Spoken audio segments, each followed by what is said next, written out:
खबर बाड़मेर से है, जहां पर जिला विकास समन्वय और निगरानी समिति की बैठक में जनप्रतिनिधि ने अधिकारियों को जमकर फटकार लगाई है। कलेक्ट्रेट सभागार में सोमवार सुबह 11 बजे आयोजित हुई बैठक रात 8 बजे तक चली है। बैठक में अधिकारियों ने गोल जवाब दिया तो जनप्रतिनिधि भड़क उठे और बैठक में सांसद बेनीवाल ने जब सड़क की खराब स्थिति का वीडियो दिखाते हुए पूछा तो संबंधित अधिकारी को फटकार लगाई। वहीं शिव विधायक रमेश सिंह भाटी ने तल्ख लहजे में कहा कि अधिकारी बिना तैयारी की मीटिंग में आते हैं, ये जनप्रतिनिधियों का ही अपमान है। प्रधानमंत्री आपको फोन कर देता कि वहाँ उतने पैसे वहाँ खर्च कर दो, वहाँ खर्च कर देते थे, मीटिंग करने की मीटिंग क्यों करवाते हैं? मीटिंग का औचित्य क्या है? हम लोगों का क्यों समय खराब किया? ये जो प्लान था, प्लान अगर अनुमोदन करना है, चर्चा करनी है तो मीटिंग में चर्चा होती है। अकेले में करनी थी तो अकेले में कर लेते, क्यों बुलाया था सर? बताएं सर, उसके बारे में आप बताओ। आपकी अध्यक्षता में मीटिंग हुई थी वो, और फिर ऐसे आपने मर्जी से करने से काम तो फिर आप कर देते, फिर हमें क्यों फूटी किया? आप बताएं। नहीं किसी को बता दो कि मैं किसी बड़े मंत्री का हमारे ऊपर सवाल था, हम नहीं कर पाए तो उसके लिए जवाब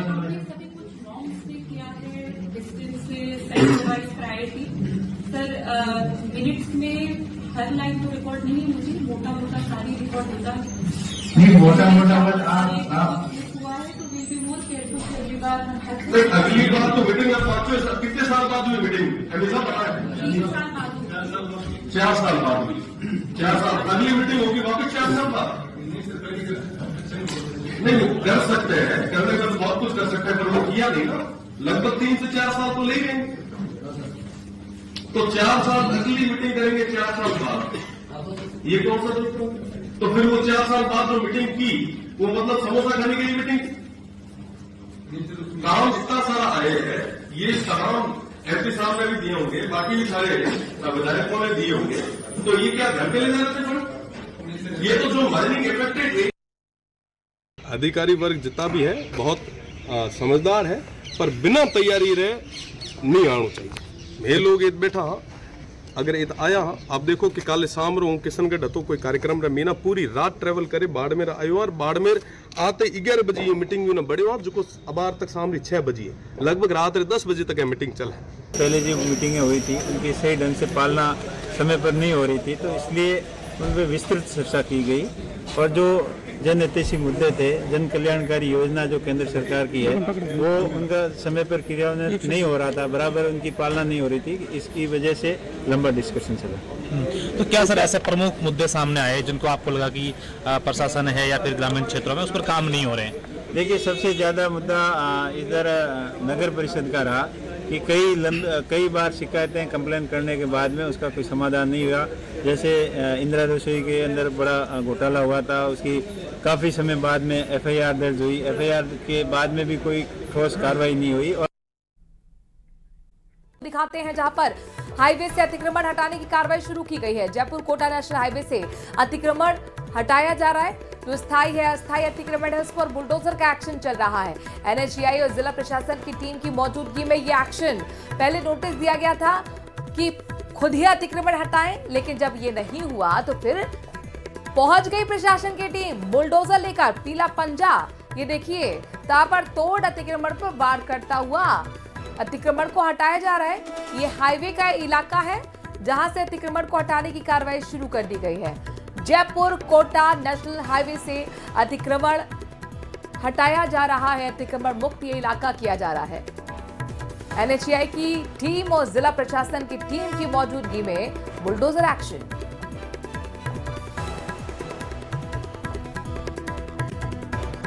और अब बात एसीबी के एक्शन की करते हैं। कोटपुतली से बड़ी खबर आ रही है, 20,000 की रिश्वत लेते हुए पुलिसकर्मी को ट्रैप कर लिया गया है। एसीबी की टीम ने पुलिसकर्मी प्रवीण को ट्रैप किया है। मुकदमे में मदद की एवज में रिश्वत मांगी गई थी। एसीबी की कार्रवाई से पूरे विभाग में हड़कंप मचा हुआ है। थाना परिसर में टीम अभी भी कार्रवाई कर रही है। कोटपुतली के परियाला पुलिस थाने का ये मामला है।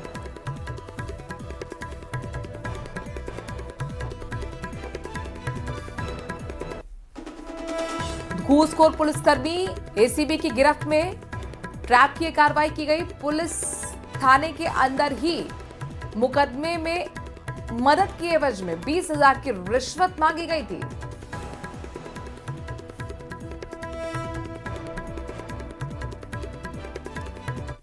खबर चित्तौड़गढ़ से बताते हैं, जहां पर कोतवाली थाना क्षेत्र में एक सिरफिरे आशिक ने प्रेमिका के चक्कर में टॉवर पर चढ़कर हाई वोल्टेज ड्रामा करना शुरू कर दिया। दरअसल शहर के चंदेरिया थाना क्षेत्र के मिश्रों की पीपली गांव का निवासी युवक गोविंद और उसी गांव की लड़की प्यार करते हैं, जिन्होंने अप्रैल महीने में कोर्ट मैरिज करने के बाद पुलिस ने दोनों को पकड़कर परिजनों के हवाले कर दिया था। उसके बाद आज युवक ने आत्महत्या की धमकी देते हुए शहर के बीचों बीच स्थित मौसम विभाग के कार्यालय में बने मोबाइल टावर पर चढ़कर ड्रामा शुरू कर दिया। पुलिस मौके पर पहुंची, समझाइश की गई और फिर उसे नीचे उतारा गया।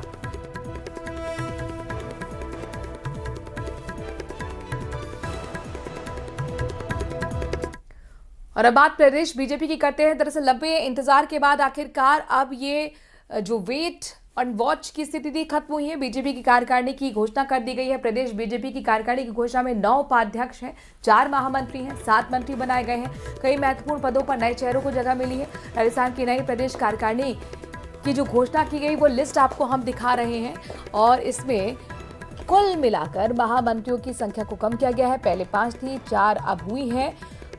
नए चेहरों की हम बात करें तो वहीं पुराने चेहरों को भी रिपीट किया गया है। कुल 34 नेताओं को अहम जिम्मेदारी मिल गई है, जिसमें ज्योति मिर्धा, नागर सिंह, ये कुछ चेहरे हैं जो रिपीट हुए हैं।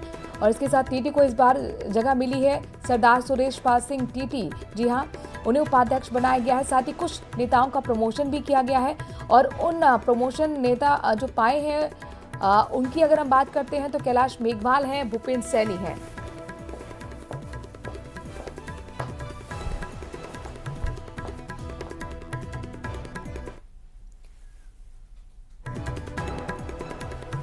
तो कई महत्वपूर्ण पदों पर नए चेहरों को जिम्मेदारी मिली है और आपको बता दें कि कई ऐसे चेहरे भी हैं जो रिपीट किए गए हैं। कुल मिलाकर 34 नेताओं को अहम जिम्मेदारी दी गई है। ज्योति मिर्धा पहले भी उपाध्यक्ष थी, उन्हें एक बार फिर जिम्मेदारी उपाध्यक्ष की ही दी गई है। इसके साथ अपने दर्शकों को बता दें कि कैलाश मेघवाल को जरूर प्रमोट किया गया है। खबर कोटपुतली से है, जहां पर बहरोड के बड़ौद कस्बे में इन दिनों चोरों के हौसले बेहद बुलंद हैं।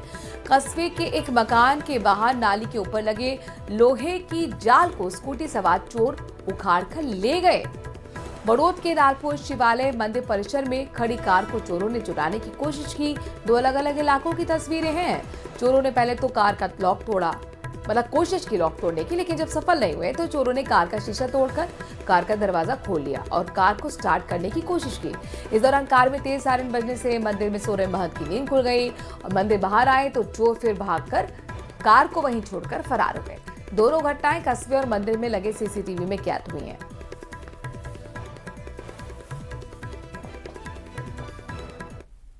खबर झुंझुनू से है, जहां पर उदयपुर वाटी क्षेत्र में बागोरा स्थित मार्बल फैक्ट्री के पास दर्दनाक सड़क हादसा हुआ है। इसमें मजदूरों से भरी पिकअप अचानक से पलट गई। हादसे में एक व्यक्ति की मौके पर मौत हुई है, जबकि 1 दर्जन मजदूर गंभीर रूप से घायल हुए हैं।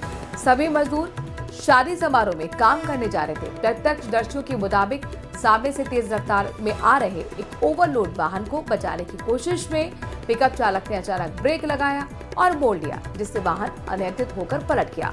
भीषण हादसा, इसमें कई मजदूर पिकअप के नीचे तक दब गए। स्थानीय ग्रामीण तुरंत मौके पर पहुंचे, राहत कार्य शुरू किया गया। मजदूरों को जो नीचे दबे हुए थे उन्हें बाहर निकाला गया।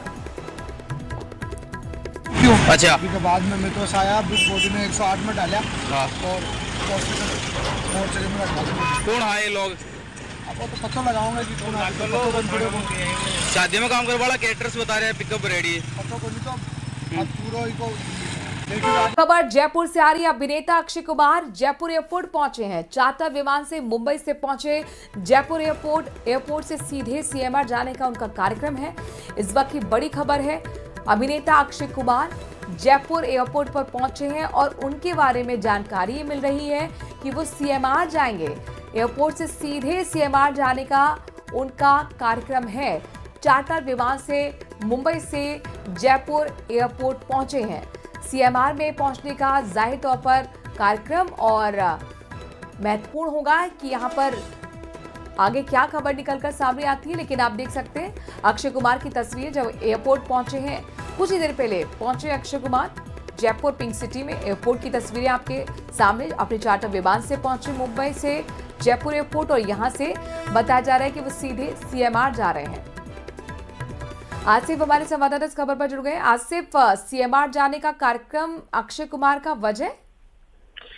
मनु, देखिए, आमतौर पर जब भी बॉलीवुड से कोई बड़े सेलिब्रिटी शूटिंग के लिए पहुंचते हैं या अपना किसी तरीके के प्रोग्राम के लिए पहुंचते हैं, तो आजकल ये देखा जा रहा है कि जितने भी बड़े सेलिब्रिटीज होते हैं वो सबसे पहले जो है मुलाकात सीएम के साथ करते हैं। ये कटसी मुलाकात आप इसे कह सकते हैं, एक शिष्टाचार मुलाकात है।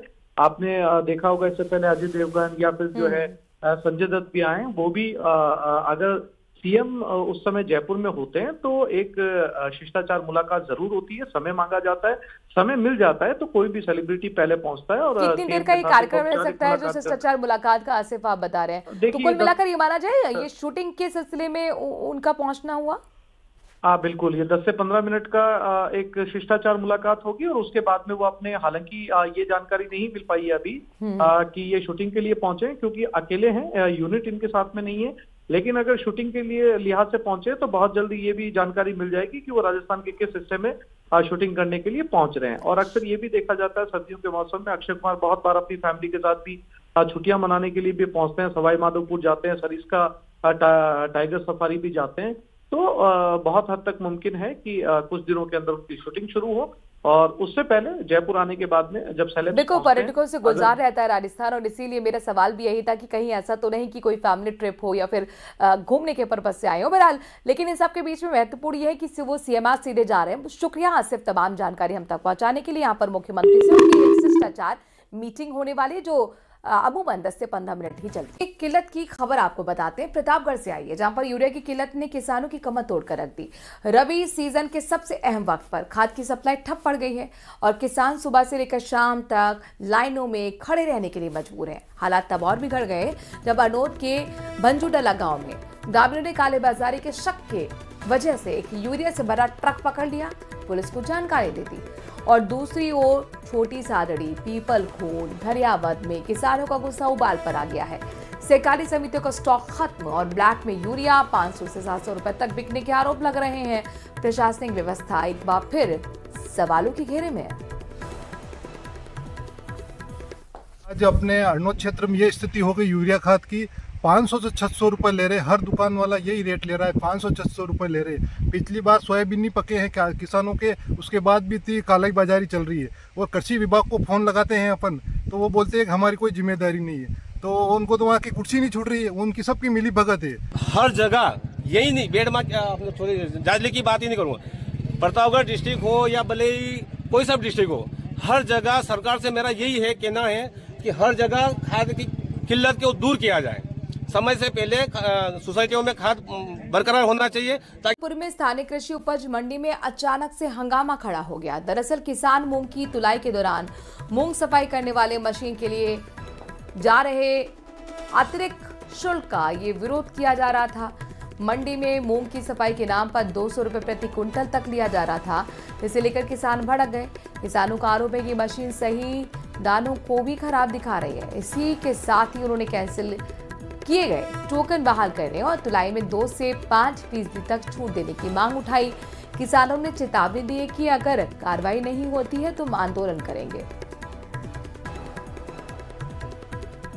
मशीन रखी हुई है सोसाइटी ने, उस मशीन में हम देख के आए हैं 10 क्विंटल में से 3 क्विंटल बढ़िया निकाल लिए और 7 क्विंटल साइड में निकाल रही है। तो इस हालत में हम मांग करने आए राज्य सरकार से, एसडीएम के मार्फत, अगर हमारी फसल उपयोग लायक है ही नहीं है तो हमें क्लेम दिया जाए, नहीं हमारी संपूर्ण फसल है वो तोली जाए। इस मांग ये है कि किसानों के टोकन काट दिए गए, जो मूंग बोई हुई फसल थी उसमें टोकन सही, वो गिदावरी सही नहीं की, और अब वो घरे ऑफलाइन वो टोकन आपको गिदावरी बना देंगे। ऑफलाइन ये नहीं मांग रहे, ऑनलाइन हमें दे नहीं रहे कि हमारी गलती होगी, गलती अब क्या बन रहा है उनका संशोधन तो किया जाए। श्री गंगानगर के अनूपगढ़ में सरपंचों का आंदोलन आखिरकार थम गया है। पंचायत समिति के विकास अधिकारी विनोद कुमार रैगर के खिलाफ चरित्रहीनता और भ्रष्टाचार के आरोपों ने तूल पकड़ लिया मामला। सरपंचों ने निलंबन की मांग पहले की, धरना दिया, फिर टंकी पर चढ़कर भी विरोध जताया। दबाव बढ़ा तो पंचायती राज विभाग ने बीडीओ विनोद रैगर को एपीओ कर दिया। इसके बाद सरपंच जनरल सिंह जम्मू और सुभाष आर्य ने पूर्व विधायक पवन दुग्गल द्वारा जूस पीकर अपना अनशन खत्म किया। धरना चल रहा था, एक्चुअली वीडियो कि एक शिकायतें वीडियो की यहाँ लगातार आ रही थी और पूर्व में भी वीडियो विकास अधिकारी जो यहाँ रहा हुआ है विनोद कुमार, उसकी शिकायतें थी। तो वो शिकायतें यहाँ कुछ ज्यादा बढ़ के आने लगी। सरपंचों ने इस बात का प्रसंज्ञान लिया और उसकी वजह से सरपंचों ने हटाने के लिए ज्ञापन भेजे और उसी के सिलसिले में ये 5-10 दिन लगातार चलता रहा। और मैं समझता हूँ आज रात को ही हमारे राज्य सरकार ने इस बात के प्रसंज्ञान को लिया, सारी रिपोर्टें ली है और रिपोर्टें लेके विकास अधिकारी को एपीओ जयपुर कर दिया गया। मध्य प्रदेश के आईएएस संतोष वर्मा द्वारा ब्राह्मण समाज की बेटियों के बारे में की गई टिप्पणी को लेकर झुंझुनू विप्र फाउंडेशन ने विरोध दर्ज कराया है। साथ ही जिला कलेक्टर डॉक्टर अरुण गर्ग को ज्ञापन भी सौंपा है। विप्र फाउंडेशन जिलाध्यक्ष कमलकांत शर्मा ने कहा कि एक आईएएस अधिकारी द्वारा सामाजिक सामंजस्य को ठेस पहुंचाने वाली इस तरह की टिप्पणी निंदनीय है। ये केवल ब्राह्मण समाज की बेटियों का नहीं बल्कि पूरे हिंदू समाज की गरिमा का अपमान है। लिहाजा संतोष वर्मा को तत्काल पद से हटाया जाए। वर्मा आईएएस अधिकारी ने जो नारी समाज के लिए अभद्र टिप्पणी की है, नारी समाज का जो अपमान किया है, उस अपमान के विरुद्ध पूरे समाज के अंदर, पूरे प्रबुद्ध व्यक्तियों के अंदर रोष है और हम उनका घोर उनकी निंदा करते हैं और विरोध करते हैं।